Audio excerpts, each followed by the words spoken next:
Christmas season, and I was excited, and my daughter was excited to go and see the Radio City Christmas Spectacular and see the Rockettes. Kelly Conlon's daughter is a Girl Scout. The weekend after Thanksgiving, members of her troop and some moms took a field trip to the famous venue.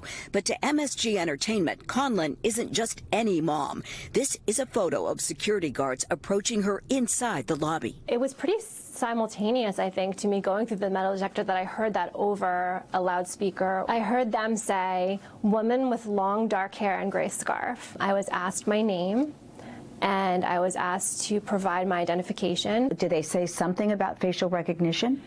I believe they did. I believe they said that our recognition picked you up. A sign says facial recognition is used as a security measure to ensure safety for guests and employees. Conlon says she posed no threat, but the guards still kicked her out with this explanation. We know that you are an attorney, and they knew my name before I told it to them. They knew the firm that I was associated with before I told them, and they told me that I was not allowed to be there. Conlon is an associate with the New Jersey-based law firm Davis, Saperstein and Solomon, which for years has been involved in personal injury litigation against a restaurant venue now under the umbrella of MSG Entertainment. I don't practice in New York. I'm not an attorney that works on any cases against MSG. Wow, oh my God. Is that you? That photo is me. Doesn't look like you. That's when you were younger? That's my face, a photo I haven't seen in years, found in seconds by the facial recognition app Clearview AI. So it works, right? This New York Times investigation woke us all up. The realization privacy may be a thing of the past. And that's because of this guy, Hoan Ton-That, the creator of Clearview AI. Well, quite simply, Clearview is basically a search engine for faces. Think about the photos you've posted online, or photos that others have posted of you. There's a good chance he's collected them. His app has scraped billions of images from sites like Facebook, Twitter, and Google to use in a facial recognition system. He claims more than 600 law enforcement agencies in the US and Canada are using it. Do you understand why people find this creepy? I can understand people having concerns around privacy. So the first part to remember, it's only publicly available information. We're not just making technology for its own sake. The reason and the purpose we found is to really help law enforcement solve crime. I was deeply disturbed. I was concerned about how Clearview had amassed its database.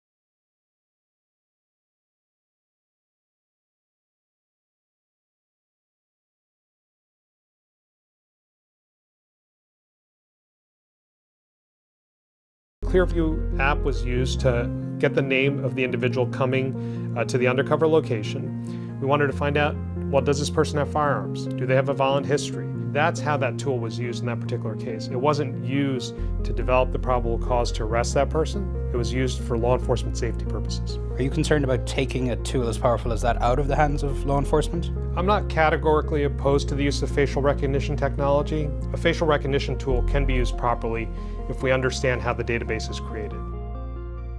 Whether or not facial recognition is a very effective tool for criminal investigation, we can think of that question as a little bit beside the point. The question is, what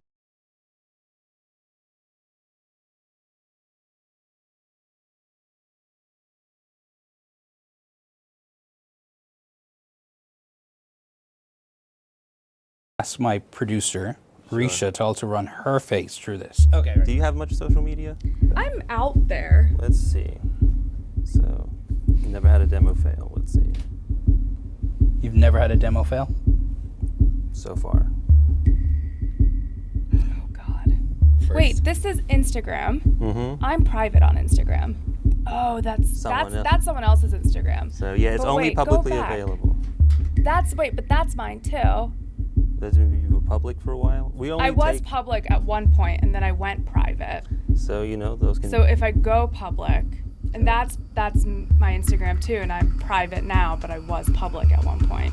If an image is publicly available, Clearview's technology is capable of grabbing it. It doesn't matter if you delete it later or change the privacy settings. It doesn't even matter if somebody posted it without your knowledge or permission.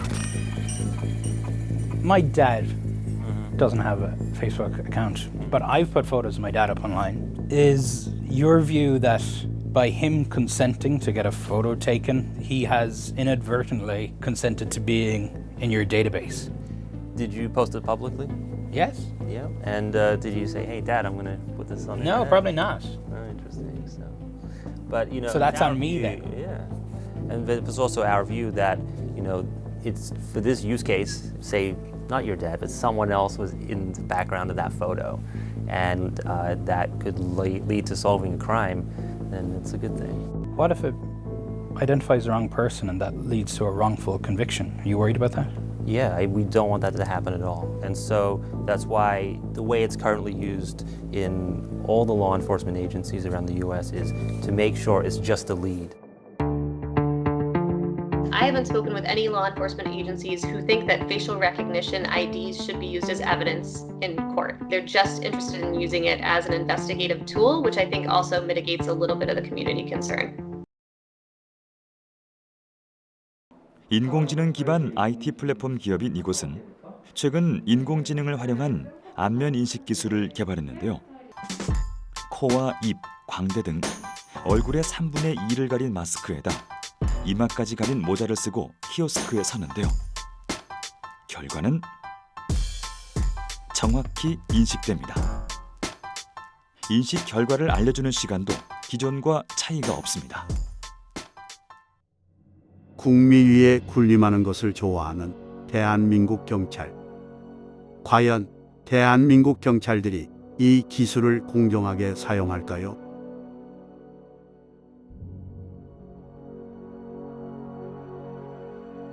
몇 년 전 안면인식 기술을 피하기 위한 얼굴형 빔 프로젝터가 디자인은 되었으나 상용화된 적은 없습니다. 아이러니하게도 이 디자인을 만든 것은 안면 기술이 세계에서 가장 보급된 중국 출신 디자이너입니다. 여러분들이 SNS로 공개하는 사진들, 이 사진들이 결국 경찰들과 정부의 데이터베이스에 저장된다는 사실을 염두하시길 바랍니다. 시청해 주셔서 감사합니다.